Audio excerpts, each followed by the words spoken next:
Hi everyone. So I wanted to hop on here and just talk about what is going on with the situation of what happened to Miss Shanquilla Robinson. So I've been following this case very closely from the time it happened up until now. And what prompted me to make this video is because um, one of my favorite YouTubers, she just made a very good assessment on what she feels is going on with this case. And her perspective basically is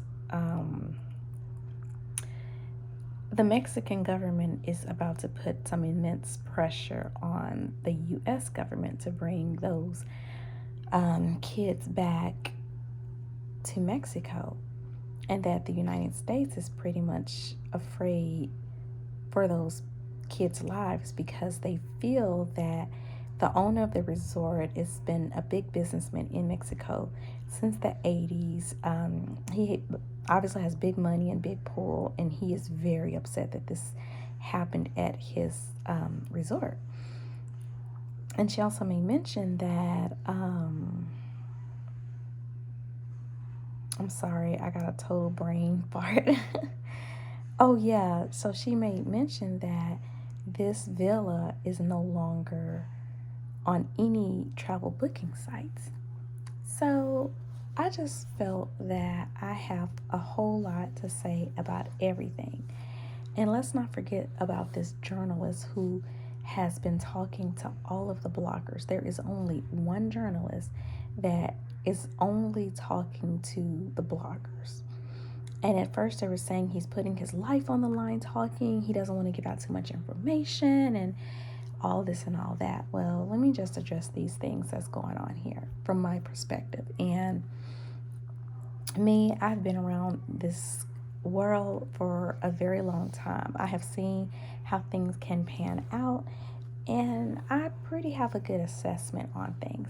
Now, for this, I am praying that this is the times that I am wrong. I don't have ego issues. I want to be wrong about this, but guys, I just don't feel that way. I feel that the United States does not care. The Mexican officials don't care. Now, had Miss Shanquilla been attacked and killed by a local, I think it would be a big issue. The U.S. government, I feel like they would have put pressure on the Mexican government to get involved and do something about it. I even think the Mexican government would definitely prosecute to the absolute fullest because they don't want such a nice city in Mexico to, have a bad reputation. You think about Cabo, that's like high-end Mexico. A lot of college kids can get money together and go to other places in Mexico, like Cancun and things like that. But Cabo is like really the best of the best, okay, when it comes to Mexico. But because it wasn't a local that attacked and killed her, I just do not think that they care. Not enough to spend all the resources to do anything about it. And that's just the reality. That's the society we live in. We live in a society nowadays where, okay, it's not our problem. Nothing we need to do about it. And that's just where we're at. I feel that those hotels have been taken off of those booking sites because they don't want anything like this to happen again. And to be honest with you, and I know this sounds bad, but this is just how they think of it.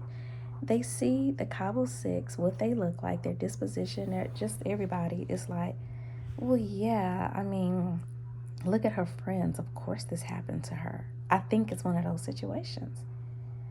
And I feel that they were like, take our hotel off of those booking sites because look at what happened when we made this open and available to anybody. This happened. That happened. Those kind of people came into our hotel, our nice hotel. That's what they're saying. Take it off.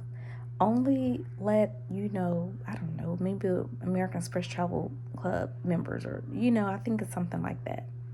Because we know those people aren't going to bring their friends to come down and kill them, which it can happen anyway.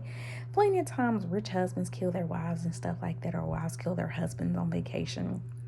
It does happen, but I don't think they want that hotel to be available to the public anymore. They want to screen out who they're allowing in their hotel, and that's just who's going to be able to stay.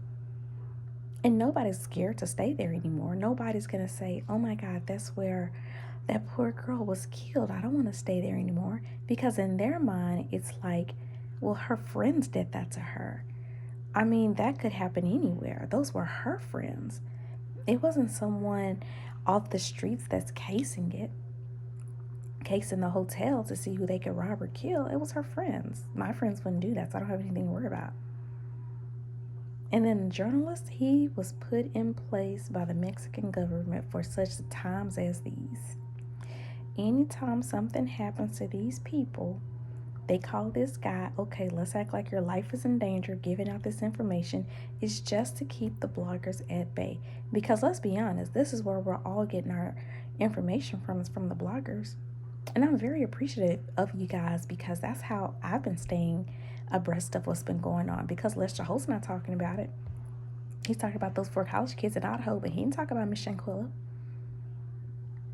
So all these hardworking bloggers, they're getting their information from this one guy, and that's just all that we have. I think that he was strategically put in place to do damage control to all of the bloggers who are going to be reporting on this.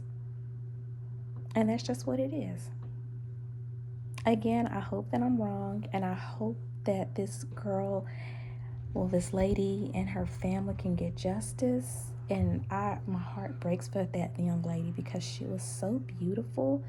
She had her whole life ahead of her, and I think I read somewhere where she was going to have a modeling contract, and that poor girl, and just the way her life was taken from her, I feel so bad.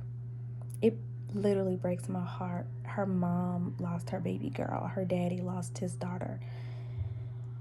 It's just absolutely insane. And what's even more sickening is that these 6 crazy kids are able just to get away with it. That's the most heartbreaking thing ever.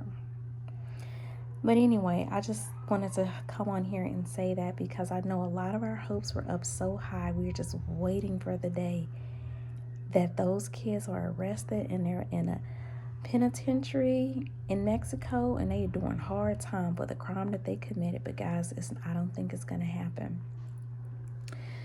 We said the young lady that was shot by the cops in her own home, and she slept in the bed, we said her name 1,000 times, 1,000 times infinity.